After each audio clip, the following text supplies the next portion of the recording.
नमस्कार, स्वागत है आपका हमारे चैनल में। मैं रानी गुप्ता आपके साथ। बड़ी खबर सामने आ रही है। आपको बता दें कि टीएमसी के जो नेता हैं अखिल गिरी, जिन्होंने राष्ट्रपति मुर्मू को लेकर के आपत्तिजनक शब्दों का इस्तेमाल किया, इसको लेकर के काफी ज्यादा हंगामा देखने को मिला। अब ममता बनर्जी आगे आती हैं और अपने नेता पर एक्शन लेने के बजाय वो जनता से माफी मांगती हैं, साथ ही राष्ट्रपति मुर्मू से माफी मांगती हैं। I condemn the utterings of my MLA. I am really sorry for that. I apologize on behalf of the party. My party already apologized for that particular issue because I have a great regards of President, personally, Prime Minister and others who don't comments anything personally. This is not our party culture. So we already condemned, we cautioned him so that it should not happen future. If it is happen in future, then party will take its own course of action. और ये कहती है कि भविष्य में अगर उनसे ऐसी कोई गलती होती है या फिर इस तरीके से टिप्पणी वो करते हैं, तब उनके खिलाफ कार्रवाई की जाएगी। आपको बता दें, राष्ट्रपति मुर्मू को लेकर के अखिल गिरी ने काफी ज्यादा आपत्तिजनक शब्दों का इस्तेमाल किया था, जिसके बाद लगातार देखने को मिल रहा था कि तमाम महिलाओं ने इसका विरोध किया था। इसी के साथ ही बीजेपी के कई नेताओं ने इसको लेकर के शिकायत दर्ज कराई थी और इसी के साथ ही कलकत्ता हाई कोर्ट में भी अखिल गिरी के खिलाफ एक याचिका दायर की गई है। अब इन सब के बीच में जब टीएमसी की जो सरकार है, टीएमसी सरकार ममता बनर्जी चौतरफा घिर गई, तब वो आगे आती हैं और ये कहती हैं कि मैं अपने मंत्री के एवज में माफी मांगती हूं और उसे माफ कर दिया जाए। राष्ट्रपति मुर्मू बेहद अच्छी हैं और अगर वो भविष्य में ऐसा कुछ करते हैं तो मैं उन्हें सजा दूंगी या फिर उसके खिलाफ एक्शन लिया जाएगा। लगातार देखने को मिल रहा था कि जिस तरीके से राष्ट्रपति मुर्मू को लेकर के आपत्तिजनक शब्दों का इस्तेमाल किया गया था, तो इसके बाद से ही लोग ये कह रहे थे कि लगातार टीएमसी के जो नेता है वो इस तरीके की चीजें करते हुए नजर आ रहे हैं। कोई भ्रष्टाचार में लिप्त पाया जाता है तो कोई सीधे राष्ट्रपति मुर्मू का ही अपमान करते हुए दिखाई दे रहा है। इसको लेकर के तुरंत एक्शन लिया जाए और ममता बनर्जी की सरकार से उनको हटाया जाए, उनके मंत्री पद को हटाया जाए या फिर उन्हें पार्टी से ही बेदखल किया जाए। लेकिन देखने को मिला कि उन पर एक्शन लेने के बजाय अब खुद ममता बनर्जी ये बोलती हैं कि उनकी तरफ से मैं माफी मांगती हूं। आपको बता दें कि इससे पहले भी देखने को मिला था कि जब अखिल गिरी ने माफी मांगी थी और ये कहा जा रहा था कि ममता बनर्जी ने उन्हें फटकार लगाई, जिसके बाद वो अब माफी मांगते हुए नजर आ रहे हैं। लेकिन इन सब के बावजूद भी देखने को मिला कि इसमें लगातार सियासी घटनाक्रम जारी रहा। बता दें, राष्ट्रपति द्रौपदी मुर्मू पर विवादित बयान के चलते तृणमूल कांग्रेस और सुप्रीमो ममता बनर्जी चौतरफा घिरी हुई हैं। विपक्ष लगातार ममता बनर्जी से माफी की मांग कर रहा था और ये कह रहा है कि मंत्री पर कोई सख्त एक्शन लिया जाए। बता दें, इस बीच सोमवार को ममता बनर्जी ने टीएमसी नेता अखिल गिरी के विवादास्पद बयान पर माफी मांग ली है। बता दें, टीएमसी सुप्रीमो ने राष्ट्रपति मुर्मू को लेकर कहा, वो बहुत अच्छी महिला है, वो बेहद प्यारी है। मैं अपने विधायक के शब्दों की निंदा करती हूँ। मैं माफी मांगती हूँ। जो अखिल ने किया वो गलत है। अगर ऐसा भविष्य में हुआ तो पार्टी एक्शन लेगी। आपको बता दें, जहां तमाम लोग बार बार ये कह रहे थे कि इस मंत्री के खिलाफ एक्शन लेना चाहिए क्योंकि खुद वो टीएमसी पार्टी से आते हैं और पश्चिम बंगाल की जो सरकार है उनमें एक महिला ही सीएम है। ऐसे में कैसे वो किसी दूसरी महिला को लेकर के इस तरीके से आपत्तिजनक शब्दों का इस्तेमाल कर सकते हैं।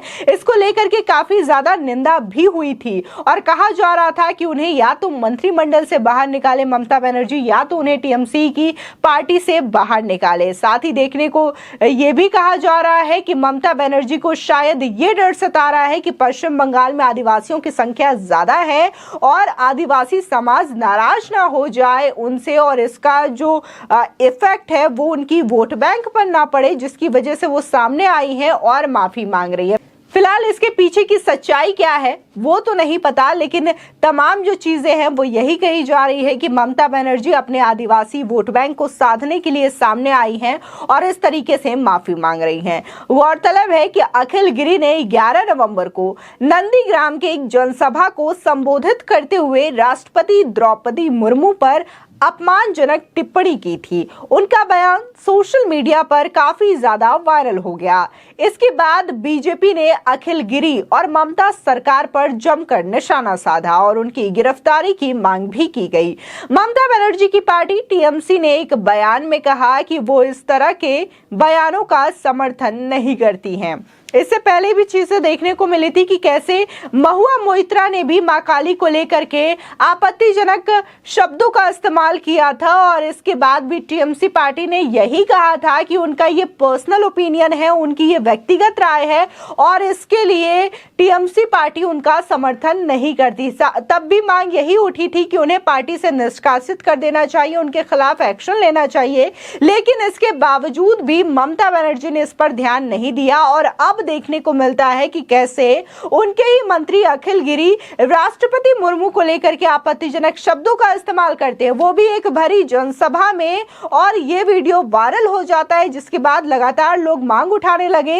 हालांकि ममता बनर्जी ने उनके खिलाफ एक्शन तो नहीं लिया, लेकिन अब वो खुद माफी मांगते हुए नजर आती है और कहती है कि मैं उनकी ओर से माफी मांगती हूं और उन्हें माफ कर देना चाहिए। बता दें, इस बीच राष्ट्रपति द्रौपदी मुर्मू पर अभद्र टिप्पणी करने वाले राज्य मंत्री अखिल गिरी के खिलाफ कलकत्ता हाईकोर्ट में सोमवार को एक जनहित याचिका दायर की गई है। बता दें, इस जनहित याचिका में अखिल गिरी को संविधान के सर्वोच्च पद का अनादर करने के लिए सजा देने की मांग की गई है।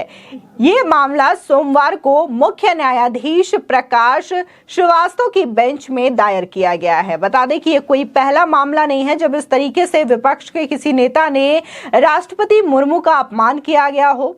इससे पहले भी कांग्रेस के नेता अधीर रंजन चौधरी भी राष्ट्रपति मुर्मू को लेकर के आपत्तिजनक शब्दों का इस्तेमाल कर चुके हैं और इन शब्दों का इस्तेमाल करने के बाद वो ये कहते हैं कि मैं बंगाल से हूं और मुझे हिंदी बोलने में थोड़ी दिक्कत होती है, मेरे डिक्शन में दिक्कत हो गई थी जिसकी वजह से मेरा अपमान करने का कोई इरादा नहीं था, बल्कि ये शब्दों का हेरफेर हो गया था, मैं इसके लिए माफी मांगता हूं। तो ये चीजें हमेशा से ही देखने को मिल रही है कि पहले कभी कांग्रेस के नेता राष्ट्रपति को इस तरीके से बातें कह के निकल जाते हैं माफी मांगकर, कभी टीएमसी के नेता इस तरीके से राष्ट्रपति का अपमान करते हैं और बाद में माफी मांग लेते हैं। ये चीजें हमेशा से देखने को मिल रही है। सवाल ये उठता है कि क्या विपक्ष को ये बात रास नहीं आ रही है कि कैसे एक आदिवासी समाज की महिला देश के सर्वोच्च पद पर आसीन हो चुकी है।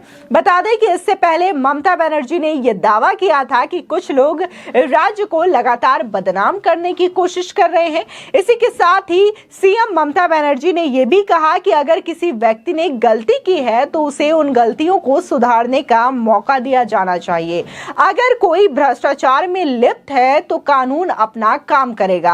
आपको बता दें, वो समय समय पर अपने भ्रष्ट मंत्रियों का भी समर्थन करते हुए दिखाई दी है, चाहे वो पार्थ चैटर्जी हो या फिर अनुव्रत मंडल हो या फिर खुद उन्हीं के भतीजे अभिषेक बैनर्जी हो। ये तीनों जो हैं लगातार इनका नाम भ्रष्टाचार के मामले पर लिपटा रहा है। बता दें कि पार्थ चैटर्जी जो है वो लगातार शिक्षक घोटाला मामले में उनका नाम सामने आया। इसी के साथ ही अनुव्रत मंडल की बात की जाए तो कैटल स्कैम में उनका नाम सामने आया और खुद उनके भतीजे की अगर बात की जाए तो कोल स्कैम में उनका नाम सामने आया है। लगातार टीएमसी पार्टी किस तरीके से करप्शन के लेवल में डूबी हुई है ये सामने आ चुका है। इसके बावजूद ममता बनर्जी अपने मंत्री को लेकर के ये कहती है कि भविष्य में ऐसी गलती करते हैं तो मैं एक्शन लूंगी। इस खबर पर आपकी क्या राय है हमारे कमेंट सेक्शन में जरूर बताएं।